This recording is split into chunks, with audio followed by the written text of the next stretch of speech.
Hello everybody, this is Auntie Sonia speaking. I haven't seen you guys for a very long time in real life. I'm hoping that we will see each other very soon again. So today it's my turn to do Bible study, or not Bible study, Sunday school with you. And I don't know if you know that we're going through the book of John at the moment. And we are looking at John from a different perspective. So do you know, does anybody, I wish I could ask you and you can answer me, but I'm just going to put the question out there. Does anybody know what perspective means? Okay, think about it. If you have a moment, ask your mom. You can maybe stop the video or the YouTube video and then just ask them if you don't know, but I'll tell you in a minute. Okay, different perspective means as that you look at something from a different angle, or you think it is a certain thing, but when you investigate it and you look at it and you get both sides of the story, you might look at it from a different perspective. So the story we're looking at today, you can find in John 12, verse 12 to 19. And this is when Jesus comes into Jerusalem, and the heading said he's coming in as a king. Now, just to give you a little bit of background information, in those days, the Jewish people were waiting for a king to save them from the Roman Empire. So the Roman Empire, it was in charge of Israel, and they were not very nice to the Jewish people. So they were waiting for this king that's been prophesied in the Old Testament. They've been talking about this king the whole time that's going to come and is going to rule, and they've been waiting for this king. And they had maybe a feeling it might be Jesus. They were hoping it's Jesus. And then Jesus just came into Jerusalem, and they made him, almost present him as king there. They put him on a colt. A colt is a type of a donkey. They put palm trees in front of them, a wave in front of him, and hailed him as the king. They took their clothes off and put it on the ground, and they said, Hosanna, blessed is the one who comes in the name of the Lord. Blessed is the King of Israel. Don't be afraid, daughter Zion. See, your king is coming, seated on a donkey colt. And that was prophesied from the Old Testament. And they was expecting this king to come and take over and free them from the Roman Empire. But do you know, there's a different perspective towards that. This perspective is from God and from Jesus' side. Jesus knew that he had to come down to earth the first time when he comes down to be a servant. Now, I'm sure you know what is the opposite. You learn opposites like big, small, lots and few, and loads of those type of things. So the opposite of a king is a servant. And you know, Jesus came down to earth to be a servant and not to be a king. And the way he was going to be a servant is going to be a sacrifice for us. Now, sacrifice is a word that the people in the Old Testament, if they sinned, they had to brought an animal to be sacrificed, and the sacrifice and the blood had to be shed for the sins to be forgiven. And Jesus came to earth to be our ultimate and final sacrifice. So the last sacrifice that needed to be given, and the only sacrifice to forgive our sins, was Jesus on the cross, and his blood was shed for us so that we can be forgiven. So we see the story from a total different perspective. That Jesus is not the King of Israel. He's going to come back after, at the end of the world. he's going to come back as the king.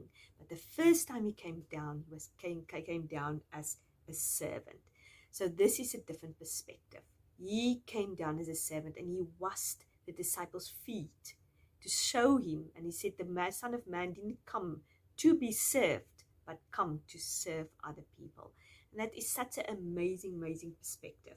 And that is something we can be so thankful for Jesus, that he didn't think he is so important, that when he came down to earth, he thought, I'm going to come down to earth to be a king, and I want to be born in a palace, and I want to be honored.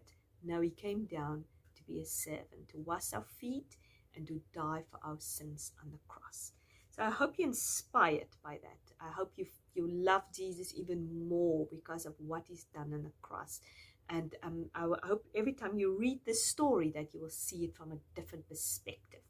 That it's not just that he wanted to be king or he's going to be king, but that he's a servant and a sacrifice for us on the cross. So I'm going to flip the camera over and then we're going to do a craft. I'll tell you now a little bit more about that craft. Thanks for listening. I really, really appreciate it. Okay, we've got all our things ready for our craft. We're going to have two things to do. We're going to, for the grade 1s and 3s, or anybody who loves crafts, they can do this craft. And the other one is more for the children who likes word searches, but it's a code. So I've got these 2 sheets here. So you need to look, there's a hidden message word search, and you need to find those words. And then in that word search, there's 6 hidden words. And then you need to write down the coded message then there at the bottom. I've got the answer sheet there underneath it. So when your mom and dad print it out, make sure they don't give you the answer sheet before you haven't tried, and see if you can find the hidden code. And then if you really, really struggle or you think you've got the answer, ask them to give the sheet to you. So I hope I will link it down here below, and I hope both of you can have fun. Both of you groups can have fun. So what you need for the craft is you need 2 green sheets of carton or craft paper. I've got unfortunately lighter ones, but you can use darker ones. You need scissors, but please ask your mom and dad to help you cut. You need some sort of glue. I've got here double-sided glue, but I'm sure sellotape or something will also work. A pencil. And a long stick. You can use actually a popsicle stick. You can even use a plastic fork, anything long, so we can attach these branches to it. So what we're going to do is we're going to do these branches so we can remember when we see these branches that we're looking at this story, we're looking from a different perspective. So what you need to do is you need to find your hand or get your hand, and then you need to trace your hand. It doesn't have to be perfect. Because we're just going to cut around it. What we just need to have is sort of this idea that there is branches on it. So your hand is like a little bit smaller than mine, so you might get a little bit smaller branches. So as I said, you just trace it. If you can't do it yourself, ask your mom and dad to help you, but I'm sure you're capable of doing it. So yeah, just see how many of these hands you can fit on the paper. After you trace it, you can cut it out. So I'm going to cut it very quickly out, but I've put my video on fast forward. So please don't think you can cut as quickly as this. You need to be very, very careful with the scissors so you don't cut yourself. So go nice and slow. As I said, I went nice and slow, but I just put the video on fast forward. So yeah, so you cut all your hands out like I've done here before. So you've got about 5 or 6 hands, depends on how many you got on your page. So now what you're going to do is you're going to take the double-sided tape or any glue you have and just put it on the hand, and then we're going to stick it to the stick. So they use double-sided stick tape, and I put it on the stick there, just make it nice and secure.